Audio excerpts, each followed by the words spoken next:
சிறகடிக்க ஆசை சீரியலில் இனி என்ன நடக்க போகுது அப்படின்னு தான் பார்க்க போகிறோம். முத்துக்கு ஜீவா ஃபோன் அடிக்கிறாங்க. ஜீவா ஃபோன் அடித்து, முத்து நான் ஒரு 2-3 இடத்துக்கு போக வேண்டியிருக்கு, நீங்கள் கொஞ்சம் அர்ஜெண்ட்டாக வாங்க அப்படிங்கிறாங்க. உடனே வர மேடம் அப்படின்னு சொல்லிட்டு போகிறாங்க. உடனே அவங்க ஒரு ஏஜென்சிக்கு போகிறாங்க. இந்த ஏஜென்சியில் தான் முத்து நான் வந்துட்டு கனடா போகிறதுக்கு புக் பண்ணேன், இந்த ஏஜென்சியில் தான் நான் இப்போ டிக்கெட்டும் போட்டிருக்கேன் கனடா போகிறதுக்கு அப்படிங்கிறாங்க. அப்படியா மேடம், வெளிநாட்டுக்கெலாம் போகிறதுக்கு டிக்கெட் போடுவாங்களோ அப்படிங்கிறாங்க. ஆமாம் முத்து, நான் இப்போ டிக்கெட் என்ன ஆச்சுன்னு கேட்டு வரேன், கொஞ்சம் இருங்க அப்படிங்கிறாங்க. சரி மேடம் அப்படிங்கிறாங்க. நேராக போகிறாங்க. எனக்கு டிக்கெட் புக் ஆகிடுச்சா என்ன அப்படின்னு கேட்குறாங்க. புக் ஆகிடுச்சு மேடம், நாளைக்கு உங்களுக்கு ஃப்ளைட் மேடம் அப்படிங்கிறாங்க. சரி சரி சூப்பர் அப்படிங்கிறாங்க. மேடம் இன்னும் உங்கள்கிட்ட சொல்லணும் அப்படிங்கிறாங்க. சொல்லுங்கள் அப்படிங்கிறாங்க. உங்களை தேடி 2 பேர் வந்தாங்க அப்படிங்கிறாங்க. என்ன தேடி 2 பேர் வந்தாங்களா அப்படிங்கிறாங்க. ஆமாம், மனோஜ் இன்னொரு லேடியும் வந்தாங்க, ஹஸ்பண்ட் அண்ட் ஒய்ஃப்னு நினைக்கிறேன். அவங்க வந்துட்டு நீங்கள் எங்கே இருக்கீங்க, அது போக உங்கள் கான்டாக்ட் நம்பர் என்னது அப்படின்னு கேட்டாங்க. நான் எதுக்குன்னு கேட்கும்போது அவங்க பாட்டி இறந்துட்டதாக சொன்னாங்க மேடம் அப்படிங்கிறாங்க. அப்படியா, அவங்ககிட்ட நீங்கள் உள்ளதை சொல்லிட்டீங்களா அப்படிங்கிறாங்க. நாங்கள் கஸ்டமருடைய டீட்டெயிலையோ ஃபோன் நம்பரையும் நாங்கள் கொடுக்குறதில்ல, அந்த ரூல்ஸை நாங்கள் சொல்லிட்டோம், அவங்க கிளம்பி போயிட்டாங்க அப்படிங்கிறாங்க. அப்போ நான் சென்னைக்கு வந்தது இருக்க அட்ரஸ்லாம் அவங்களுக்கு தெரியாதுல்ல அப்படிங்கிறாங்க. தெரியாது மேடம் அப்படிங்கிறாங்க. சரி சரி அப்படின்னு சொல்லிட்டு ரொம்பவே பயந்த முகத்தோட நேராக வராங்க. இந்த மனோஜ் வந்து என்னை விசாரிக்க அளவுக்கு ஆகிட்டானா, அந்த சோம்பேறி போய் என்னையெல்லாம் வந்து விசாரிக்கலாம் அப்படின்னு சொல்லிட்டு அப்படி நேராக காருக்கு வராங்க. என்ன மேடம் ஒரு மாதிரி முகம்லாம் வேர்த்து புத்துருக்குன்னு கேட்குறாங்க. இல்லை பக்கத்தில் ஏதாவது பார்லர் இருந்தால் போங்க அப்படிங்கிறாங்க. அப்போ தான் முத்துக்கு ஒரு ஞாபகம் வருது, நம்ம பார்லர் அம்மா அந்த லைனில் தானே இருக்காங்க அப்படின்னு சொல்லிட்டு, மேடம் எனக்கு தெரிஞ்ச பார்லர் இருக்குது, அங்கே விட்றேன் அப்படிங்கிறாங்க. சரி விடுங்க அப்படிங்கிறாங்க. பார்லருக்கு வெளியே காரை விட்டு, மேடம் வெயிட் பண்ணுறேன், எவ்வளோ நேரம் ஆகும் மேடம் அப்படின்னு கேட்குறாங்க. கொஞ்சம் நேரம் ஆகும், நான் கொஞ்சம் ஃபேஷியல்லாம் பண்ணுவேன், அது போக மசாஜ்லாம் பண்ணிட்டு தான் வருவேன், கொஞ்சம் நேரம் ஆகும், நீங்கள் வேணால் வேறு எங்கேயும் போனால் போயிட்டு வாங்க அப்படிங்கிறாங்க. உங்களுக்கு நான் எதனா கால் பண்ணுறேன் அப்படிங்கிறாங்க. சரி மேடம் அப்படின்னு சொல்லிட்டு கிளம்புறாரு. இந்த சூழ்நிலையில் மீனா கால் பண்ணுறாங்க முத்துக்கு. ஏங்க இந்த மாதிரி என் வண்டியை வந்து போலீஸ் எட்டு போகிறாங்க அப்படிங்கிறாங்க. என்னடி சொல்கிற அப்படிங்கிறாங்க. உடனே ஆமாங்க, நோ பார்க்கிங்கில் விட்டுருந்தேன், நான் அதான் போலீஸ் ஸ்டேஷன்லேருந்து வண்டியை தூக்கிட்டு போயிட்டாங்க அப்படிங்கிறாங்க. போலீஸ் ஸ்டேஷன் தூக்கிட்டு போயிட்டாங்களா அப்படின்ட்டு இருக்காங்க. சரி நான் வாரேன் வை அப்படின்னு சொல்லிட்டு நேராக மீனாட்ட போகிறாங்க. என்ன செஞ்ச மீனா அப்படிங்கிறாங்க. ஏங்க நான் போர்டை பார்க்கல, நோ பார்க்கிங் போட்டுருந்துருக்கும் போல், நான் பைக்கை விட்டுட்டு இப்போ வாரம் பார்த்துட்டு இருந்தேன், போலீஸ் தூக்கிட்டு போயிட்டாங்கன்னு எவ்வளவோ சொல்லி பார்த்தேங்க, கேட்கலைங்களா, எனக்கு வந்து நிறைய இன்னும் பைக் வாங்கி தந்தீங்க, அதை போலீஸ் கொண்டு போயிட்டாங்களே, இன்னும் அவ்வளோதானா அப்படின்னு சொல்லிட்டு அழுகிறாங்க. மீனா இதுக்கெல்லாமல் அழுதுட்டுருப்பேன், 500 ரூபா ஃபைனை கட்டினா தர போகிறாங்க, சரி நம்ம போலீஸ்கிட்ட பேசி வாங்கிக்கலாம், ஒன்றும் பிரச்சனை இல்லை, ஏன்னா நோ பார்க்கிங் பார்த்து ஓட்டணும், நான் சொல்லிக்கிறேன், அந்தளவுக்கு விழிப்புணர்வு இல்லை, நான் இன்னும் கரெக்டாக ஓட்டுவாங்க சார் அப்படின்னு நான் சொல்லிடுறேன் அப்படிங்கிறாங்க. சரி உன்ட்ட லைசன்ஸ்லாம் இருக்கா அப்படிங்கிறாங்க. நான் லைசன்ஸ்லாம் எடுக்கலையே அப்படிங்கிறாங்க. சரி வேறு ஏதோ இருக்குன்னே அப்படிங்கிறாங்க. லேனர் ஏதோ போட்டேன் அப்படிங்கிறாங்க. அது இருக்குல்ல, அதை எட்டு வா அப்படின்னு சொல்லிட்டு அந்த லேனர் இதை எட்டு போகிறாங்க. உடனே ஹெல்மெட்லாம் இருக்குல்ல அப்படிங்க, எல்லாமே இருக்குங்க அப்படிங்கிறாங்க. சரி ரைட்டு, இன்சூரன்ஸ் நம்மகிட்ட எல்லாமே இருக்குது, ஃபைன் மட்டும் தானே அப்படி போட்டால் பார்த்துக்கலாம் அப்படின்னு சொல்லிட்டு போகிறாங்க. இந்த சூழ்நிலையில் அங்கே மனோஜுக்கு ரோஹிணி ரொம்ப ஃபோன் அடிக்காங்க. மனோஜ் எங்கே இருக்க அப்படிங்கிறாங்க. உடனே சொல்லு அப்படிங்கிறாங்க. பார்லருக்கு நீ உடனே வா அப்படிங்கிறாங்க. பார்லருக்கு வரணும் அப்படிங்கிறாங்க. இல்லை ஜீவா அங்கே பார்லருக்கு வந்திருக்கா அப்படிங்கன்னா. பார்லருக்கு வந்திருக்காளா, அவங்க தான் சுற்றிட்டு இருக்காளா அப்படின்னு சொல்லிட்டு, சரி ரைட் அவளை விடக்கூடாது, நீ அவளை விட்டுறாத அப்படிங்கிறாங்க. நான் உடல மனோஜ், நீ வந்து சீக்கிரம் வந்துரு அப்படிங்கிறாங்க. அப்படி பைய பேச்சு கொடுத்துட்ருக்காங்க. மேடம் அவங்க பேர் என்ன பேர் மேடம் அப்படி இப்படின்னு சொல்லிட்டு இருக்காங்க. ஜீவா நீ தான், சரி ரைட்டு, நீங்கள் எங்கேருந்து வரீங்க மேடம் அப்படி இப்படிங்கிறாங்க. நான் கர்நாடகாவிலேருந்து வரேன் அப்படி இப்படின்னு சொல்லி பயங்கர புல்டப் பண்ணிட்டு இருக்காங்க ஜீவா. இப்போ சொல்லுங்கள் நேராக மனோஜ் போலீஸ்கிட்ட போகிறாரு. சார் இந்த மாதிரி என்னை ஏமாற்றிட்டு போனவா வந்து சிக்கிட்டா, என் வீட்டம்மா பார்லருக்கே வந்திருக்கா, அவளை பிடிச்சி வச்சுருக்கேன், நீங்கள் வாங்க அப்படிங்கிறாங்க. சரி நான் வரேன் அப்படிங்கிறாங்க. அந்த போலீஸ் வரதுக்கு முன்னாடி மனோஜ் உள்ளே போகிறாரு. போயிட்டு ஏய் ஜீவா அப்படிங்கிறாங்க. மனோஜா அப்படின்னு சொல்லிட்டு முடிக்காங்க. என் பணம் என்னடி ஆச்சு அப்படிங்கிறாங்க. உன்கிட்ட நான் எங்கள் பணம் வாங்கினேன் அப்படின்ட்டு இருக்காங்க. போலீஸ் உள்ளே வந்துடுறாங்க. எதனாலும் நம்ம ஸ்டேஷன் வச்சு பேசிக்கலாம், ஸ்டேஷனுக்கு வாங்க அப்படிங்கிறாங்க. நேராக போலீஸ் ஸ்டேஷன் கூட்டி போயிடுறாங்க. போலீஸ் ஸ்டேஷனில் விசாரிக்கும் போது இவர்கிட்ட நீங்கள் பணம் வாங்கினீங்களா அப்படின்னு கேட்குறாங்க போலீஸு. நான் இவர்கிட்ட பணமே வாங்கலை, இவர் எனக்கு யாருன்னே தெரியாது வைக்காது அப்படிங்கிறாங்க. என்னம்மா சொல்கிறீங்க, அவரோட ஒன்றா இருந்த ஃபோட்டோஸ்லாம் நிறைய வச்சுருக்காரு, போயிருக்காரு அப்படிங்கிறாங்க. சார் ஒரு ஃப்ரெண்ட்ஸாக 1000 பேர் கூட 1000 பேர் பழகுவான், நான் இது வரைக்கும் எனக்கு ஒரு 4000 5000 பேர்கிட்ட பழகியிருப்பேன், இவர் அதில் ஒரு ஆளாக இருப்பார் அவ்வளோதான் அப்படிங்கிறாங்க. சார் நான் அப்படி வேணா இருந்துட்டு போகிறேன், என் பணத்தை தர சொல்லுங்கள் அப்படிங்கிறாங்க. சார் இவன் என் கூட சுற்றும் போது என் பணத்தை தான் சாப்பிட்ருக்கான், அவன் பணத்தை நான் சாப்பிட்டதில்லை அப்படி இப்படின்னுட்டு இருக்காங்க. இந்த சூழ்நிலையில் முத்து மீனாவும் போலீஸ் ஸ்டேஷன் வாசலுக்கு வந்துடுறாங்க. உடனே ஸ்டேஷனுக்குள்ளே பார்க்குறாரு, மனோஜும் ரோஹிணியும் இருக்காங்க. இதை பார்த்தோன்னே ரொம்பவே ஷாக் ஆகிடுறாரு முத்து.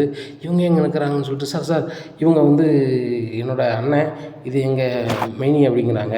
இந்த தம்பி கொஞ்சம் வெளில இருங்க அப்படிங்கிறாங்க. உடனே ரோகிணி திருதுன்னு முழிக்காங்க. ஆகா, முத்துக்கு தெரியாமல் இவட்ட பணத்தை வாங்கிக்கலான்னு பார்த்தா முத்துக்கு வேறு தெரிஞ்சிச்சு, மீனா வேறு நிற்கால, இவங்க 2 பேரும் தெரிஞ்சால் ஆல் இண்டியா ரேடியோ மாதிரில இவங்க நேராக அங்கிள்கிட்ட சொல்லிடுவாங்களே, பணம் வேறு பொதுக்கு போயிருமே அப்படின்னு சொல்லிட்டு முழிக்காங்க. இந்த சூழ்நிலையில் முத்து கேட்குறாரு, சார் என்ன விஷயம் சார் அவங்க வந்திருக்காங்க அப்படிங்கிறாங்க. தம்பி இதெல்லாம் உங்களுக்கு சொல்லிக்கிட்டு இருக்கணுமா, நீங்கள் என்ன விஷயமா வந்திருக்கீங்க அப்படிங்கிறாங்க. இல்லை சார் உங்கள் வீட்டம்மா பூவாரம் பார்க்காங்க, நோ பார்க்கிங்கில் பைக்கு விட்டதாக சொல்லி பைக்கு கட்டு வந்திருக்காங்க அப்படிங்கிறாங்க. யோ இப்போ இருக்க பிரச்சனையில் இது ஒரு பிரச்சனையா, பைக்கை கொடுத்துடியா அப்படிங்கிறாங்க. உடனே பைக் சாவி கொண்டு மீனாட்ட கொடுக்குறாங்க. உடனே மீனா வாங்கிட்டு வெளில கிளம்புறாங்க. எங்க அது என்ன பிரச்சனைங்க அப்படிங்கிறாங்க. மீனா நீ போனால் பார்த்துக்கிறேன் அப்படிங்கிறாங்க. சரிங்க நீங்கள் வாயை மட்டும் கொஞ்சம் அடக்கி ஆளுங்க, வேறு ஏதாவது வார்த்தை விட்றாதங்க அப்படிங்கிறாங்க. மீனா நான் பார்த்துக்கிறேன் நீ போ அப்படிங்கிறாங்க. உடனே நேராக வீட்டில் போய் சொல்கிறாங்க அண்ணாமலாட்ட, மீனா அந்த மாதிரி நோ பார்க்கிங்கில் பைக்கை விட்டேன், போலீஸ் கூட்டின்னு போயிட்டாங்க அப்படிங்கிறாங்க. உடனே விஜயா சொல்கிறாங்க, ஏங்க பைக்கை ஓட்ட தெரிஞ்சால் மட்டும் போதுமாங்க, என்ன எழுதி போட்டிருக்கு வச்சுருக்குன்னு படித்தது தெரிஞ்சால் தானே இவன் வந்து பைக் ஓட்டுவான், நோ பார்க்கிங்னா அவனுக்கு என்னென்னு தெரியுமா அப்படிங்கிறாங்க. உடனே அண்ணாமலை கேட்குறாங்க, உனக்கு தெரியுமா நோ பார்க்கிங்னா என்னென்னு அப்படிங்கிறாங்க. எனக்கு என்னென்னு தெரியாட்டில் நான் வந்து பைக்காக ஓட்டுதேன் அப்படிங்கிறாங்க. உனக்கு தெரியலல்ல, அவன் பார்த்துப்பா அப்படின்னாலும் பையன் கட்டிப்பா, அவன் புருஷன் இருக்கான், அவன் புருஷன் பார்த்துப்பான், இன்றைக்கி நோ பார்க்கிங்கில் பைக் விட்ருக்கா, போலீஸ் ஸ்டேஷனுக்கு போய் அவன் புருஷன் பைக் எடுத்து கொடுத்து தான் செஞ்சுருக்கான் அப்படிங்கிறாங்க. உடனே மாமா நான் சொல்ல வந்தது என்னென்னா அப்படிங்கிறாங்க. சொல்லுமா அப்படிங்கிறாங்க. மனோஜ் ரோகிணியும் போலீஸ் ஸ்டேஷனில் இருக்காங்க, என்ன விஷயம்னு தெரியல அப்படின்ட்டு இருக்காங்க. அப்படியா அப்படின்னு சொல்லிட்டு இங்கே பேசிக்கிட்டு இருக்காங்க. இந்த சூழ்நிலையில் அங்கே முத்துக்கு ரொம்ப ஷாக்கு. இந்த கனடா மேடமும் பேசிகிட்டு இருக்கு. கனடா மேடத்துக்கும் மனோஜுக்கும் என்ன சம்மந்தம் அப்படின்னு சொல்லிட்டு ரொம்ப முடிச்சிட்ருக்காங்க. இந்த சூழ்நிலையில் சார் நான் உள்ளே வரலாமா அப்படிங்கிறாங்க. நீ தான் போக சொன்னோம்ல அப்படிங்கிறாங்க. சார் என் கூட பிறந்தாண்ணா சார், என்ன பிரச்சனைன்னு தெரில அப்படிங்கிறாங்க. டேய் முத்து, இவ தாண்டா நீ ஏமாற்றிட்டு போன ஜீவா அப்படிங்கிறாங்க. என்னடா சொல்கிற அப்படிங்கிறாங்க. ஆமாம் இவ தான் நீ ஏமாற்றிட்டு போனா அப்படிங்கிறாங்க. மீனா தகவல் கொடுத்தோன்னே அண்ணாமலை ஃபேமிலியிலேருந்து எல்லாருமே ஸ்டேஷனுக்கு வந்துடுறாங்க. மேடம் நீங்கள் எங்கள் அண்ணன்ட்ட ஏமாற்றிட்டீங்களா அப்படிங்கிறாங்க. உங்கள் அண்ணன்ட்ட நான் ஏமாற்றலை, உங்கள் அண்ணன் தான் என் வாழ்க்கையை கெடுத்தார் வச்சார் அப்படிங்கிறாங்க. மேடம் உங்கள்கிட்ட இருக்க பணம் வந்து எங்கள் அப்பாவோட பணம் மேடம், நீங்கள் உண்மையிலே வாங்கியிருந்தீங்கன்னா கொடுங்க மேடம் அப்படிங்கிறாங்க.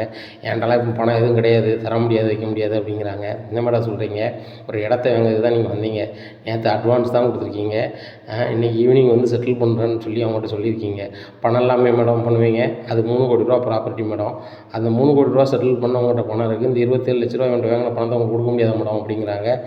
என்ன சொல்கிறீங்க தம்பி அப்படிங்கிறாங்க. ஆமாம் சார், இந்த மேடத்துக்கு தான் நான் 3 நாளாக வந்துட்டு கார் ஓட்டிகிட்ருக்கேன், இவங்க வந்து இன்றைக்கி வந்து ஒரு இடத்த கூட அட்வான்ஸ் போட்டாங்க, ஈவினிங் வந்து 10:30 முடிக்கிறாங்க, 3 மணிக்கு மேலே அப்படிங்கிறாங்க. உடனே இதை கேட்ட போலீஸுக்கு ரொம்பவே இதாகிடுது.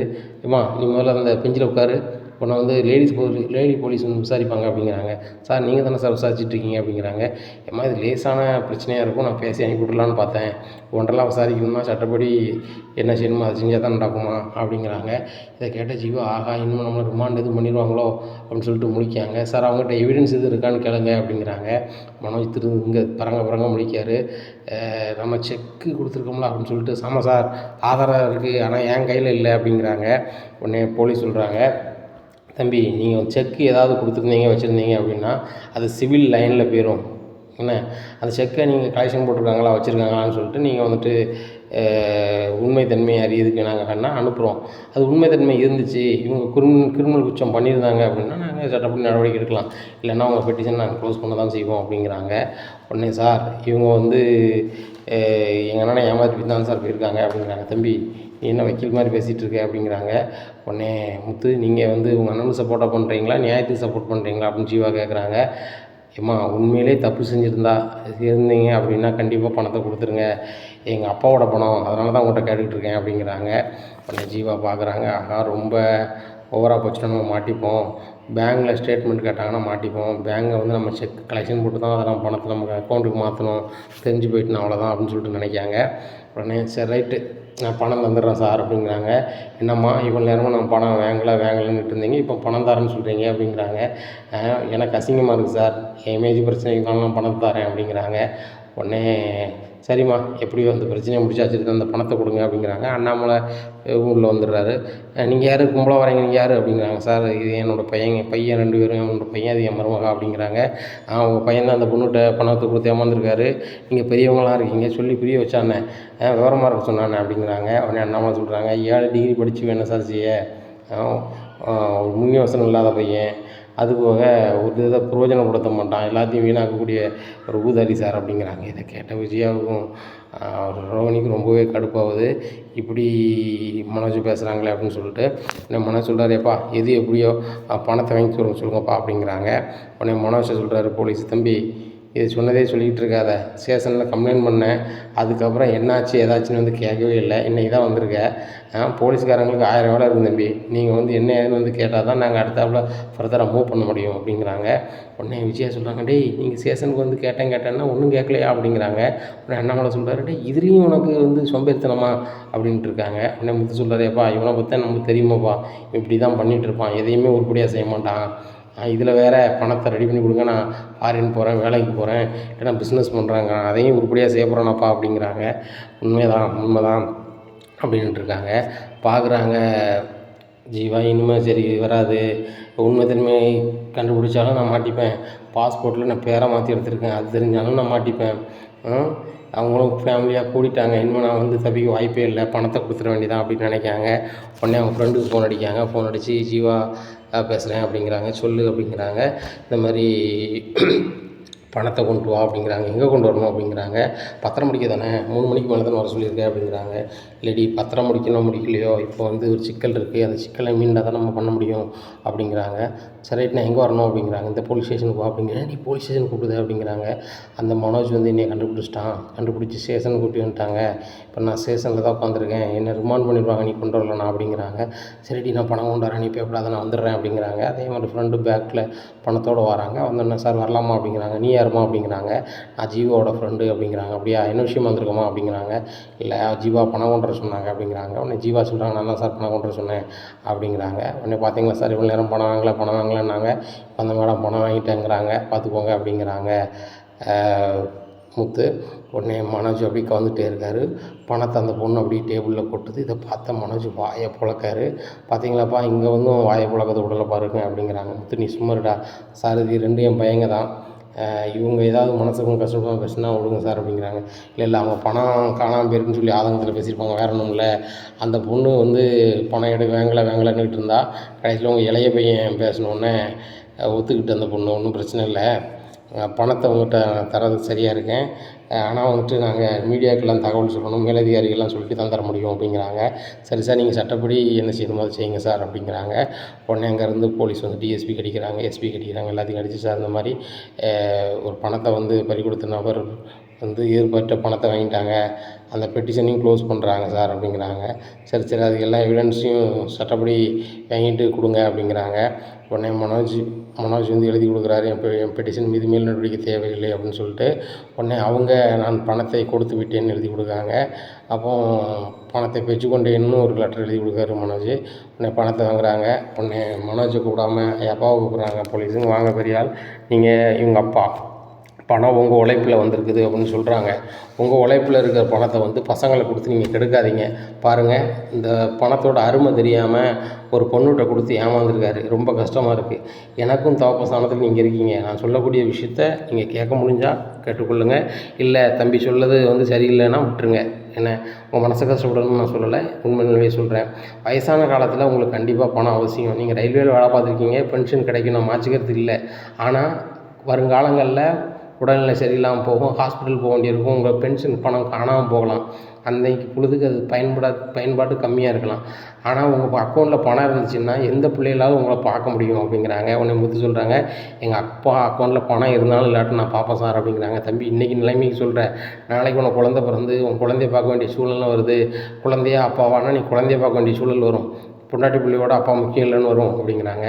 சார் எங்கள் அப்பா அம்மா பார்த்துக்கிறத விட எனக்கு வேறு முக்கியமான வேலை ஒன்றும் இல்லை, எங்கள் அப்பாவுக்கான குழந்தையே வேண்டான்னு சொல்லிடுவேன் அப்படிங்கிறாங்க. இதை கேட்டால் நம்மளும் அப்படியே எழுதுறாரு. ஆனால் இப்படி பையன் கிடைக்கிறதுக்கு நீங்கள் கொடுத்து வச்சுருக்கணும் சார், ஆனால் இப்படி பையனை நம்புங்க, ஆனால் அவர் பக்கத்தில் இருக்கா பார்த்தீங்களா கண்ணாடி போட்டிருக்காருல, அந்த பையனுடைய பேச்சே சரியில்லை, அப்பத்துலேருந்து பணம் தான் இருக்கார், அன்பையோ இதையோ பற்றி பேசுகிற மாதிரி தெரியல. பணம் அந்த பொண்ணு கொட்டும் போது கூட அப்பா பணத்தை மீட்டுட்டோம் அப்படிங்கிற சந்தோஷம் வரல, தனக்கான ஒரு பணம் நம்ம கையில் கிடைக்க போகுது அப்படின்ற மாதிரி பார்க்குறாரு. அவருடைய சிந்தனை எனக்கு தெரியும். அதாவது நாங்கள் நிறைய அக்யூஸ்ட் கூட பழகியிருக்கோம். அவங்கவுங்க டைப் என்னென்னு தெரியும். இந்த பையன் டைப் இப்படியா இருக்குது அப்படிங்கிறாங்க. மனோஜ் இந்த போலீஸ் நம்மளுக்கு வேண்டாதெல்லாம்லாம் பண்ணிகிட்டு இருக்காரு. அவங்க ஒவ்வொரு விஷயத்தையும் எங்கள் அப்பாட்ட சொல்லிகிட்டு இருக்காங்க. ஏற்கனவே இந்த முத்துக்கு 1னா 2மா இந்த கிடைச்ச பணத்தையும் கிடைக்க விட மாட்டாங்க போலையே அப்படின்னு சொல்லிட்டு நினைக்காங்க. உடனே முத்து சொல்கிறாரு, எப்பா போலீஸ் சொல்கிறது கரெக்டாக தான் இருக்குது. உங்கள் பணத்தை நீங்களே தான் வச்சுக்கணும்பா, உங்கள் அக்கௌண்ட்லேயே போட்டு வைங்க, கடைசி காலத்துக்கு உங்களுக்கு உதவும். இவருக்கு என்ன திறமை இருக்கோ உழைச்சி முன்னேறணும்பா அப்படிங்கிறாங்க. உடனே விஜயா சொல்கிறாங்க, ஏங்க பணத்தை வந்து மனோஜ்கிட்ட கொடுங்க அப்படிங்கிறாங்க. உடனே போலீஸ் ஸ்டேஷனில் சொல்கிறாங்க, ஏம்மா பணத்தை வச்சு ரொம்ப நேரம் ஸ்டேஷனில் பேசிகிட்டு இருக்கக்கூடாது, எனக்கு அது பிரச்சனை ஆயிரும். பணத்தை வாங்கிட்டீங்கன்னு எழுதி கொடுத்தீங்களே, பணத்தை கொண்டு வீட்டில் போய் நீங்கள் பேசிக்கிடுங்க அப்படிங்கிறாங்க. நேராக வீட்டுக்கு போகிறாங்க. அண்ணாமலை உட்காந்துருக்காங்க.